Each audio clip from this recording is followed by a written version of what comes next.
said?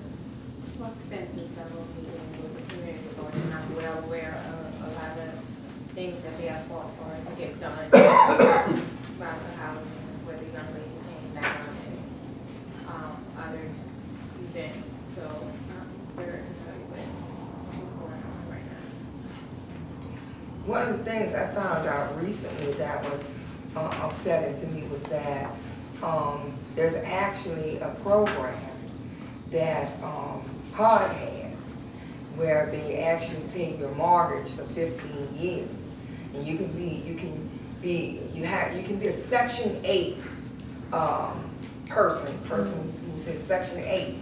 You know, I think you have to be on Section 8 for like a year. You have to make, I think, upwards of about $14,000. They help you become credit worthy, you know, and no one, I think maybe 100 people have been through this process, and this program has existed since 2007, you know. So the thing is, we have 22,000 people waiting for vouchers, okay, for housing, because there's no rent regulation in this city. And I feel like this, a lot of folk don't want Section 8 people living next to them, but I feel like this, if you gave them an opportunity to be homeowners, a way out of renting, a way for them to become stakeholders in their community, they would become just like everybody else, vested in their neighborhood, you know, involved in what's good for their neighborhood. So why hasn't any of our council people said this? Why hasn't this been touted? You know, how come when I read the article that I pulled up, how come this young woman actually was doing some paperwork, she was a secretary, and stumbled on this information?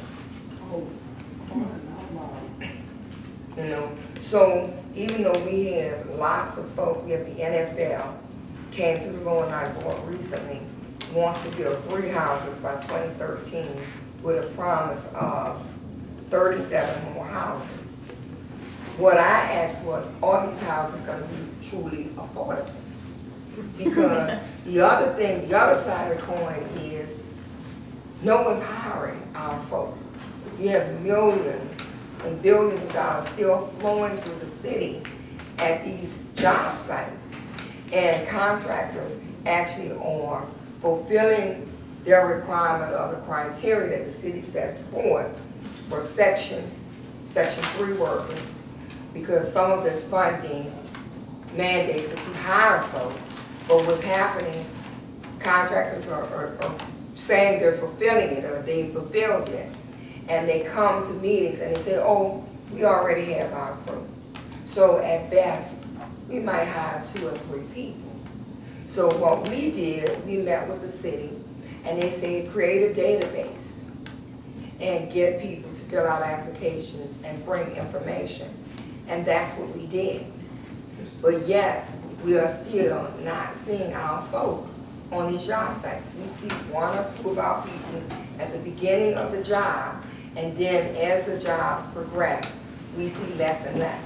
And we're getting reports that people are being harassed, people are being fired for little or nothing. You know, all kinds of things are happening, and the Office of Diversity and Compliance that is supposed to be staffed, i.e. the mayor, is not monitoring any of this. So you want to give the people a pathway out of poverty, but how can there ever be a pathway out of poverty if they're not getting any of these jobs? How can there ever be a pathway out of poverty when you're not letting people know that certain programs exist that they can take advantage of? And if you don't do that, all the crime that's happening in the city will continue. Because desperate people do desperate things.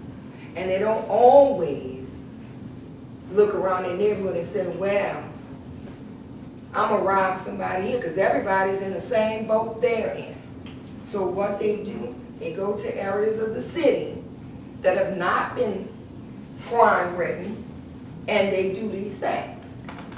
And our mayor has these Save Our Sons and different events, and there's never a concrete plan that comes out of any of this. There's never a statement made about resources being provided to address any of this. You know, so it's a vicious cycle. You know, and it says to my community, we don't want you here. And every action or inaction that we do says that we don't want you here. And tearing down all of the housing developments and what you replace it with is not affordable, or it has too many rules. You know, you're also saying, I don't want the poor back. Right, right. I don't want you What's back. replacing them is not for. You know, the thing is, they get all these tax credits. Mm-hmm. And the tax credit said, well, 20% of your residents have to be low to moderate income people. Nobody's checking to see this, but in reality, it ends up being more like 5 or 10% of the people in those developments are low to moderate income people. And from what I've been told about that people that live in these developments, the rules are so stringent. Mm-hmm. You know, you can't sit on the porch, you can't congregate outside your apartment.